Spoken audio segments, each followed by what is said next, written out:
¿Sabes tú cuál es el versículo más conocido de la palabra del Señor? El versículo más conocido es este, porque de tal manera amó Dios al mundo que ha dado a su Hijo unigénito, San Juan 3:16. ¿Cómo podemos medir ese de tal manera? Significa que Dios amó tanto a las personas, pero ¿cómo podríamos nosotros medir ese de tal manera que significa el amor de Dios? ¿Cómo podríamos nosotros medir para darnos cuenta en realidad que el Señor nos amó tanto a nosotros? Si lo miramos solamente en ese versículo, no podemos entender ese de tal manera. Tú sabes de que de tal manera amó Dios al ser humano que antes de que Él creara todas las cosas, Él de antemano sabía lo que iba a ocurrir, ya que Él siendo Dios, tiene la virtud o la característica de la omnipresencia, de la omnisciencia y de la omnipotencia. Siendo Él Dios, Él conoce el futuro, Él conoce el pasado, Él conoce el presente,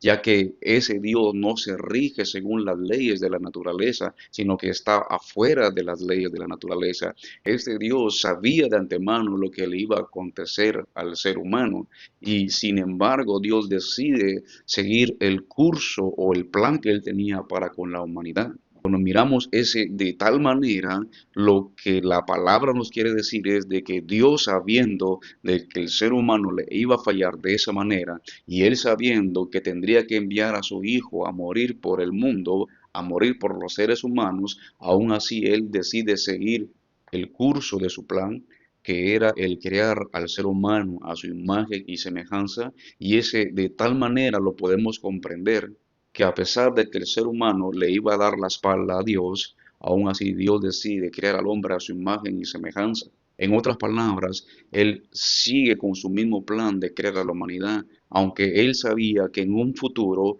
Él tendría que dar su vida en amor por todos nosotros. Y ahí es donde comprendemos ese, de tal manera amó Dios al mundo, que aun sabiendo que iba a dar su vida en esa cruz de Calvario, aún así Él decide seguir en marcha el plan de la creación del ser humano.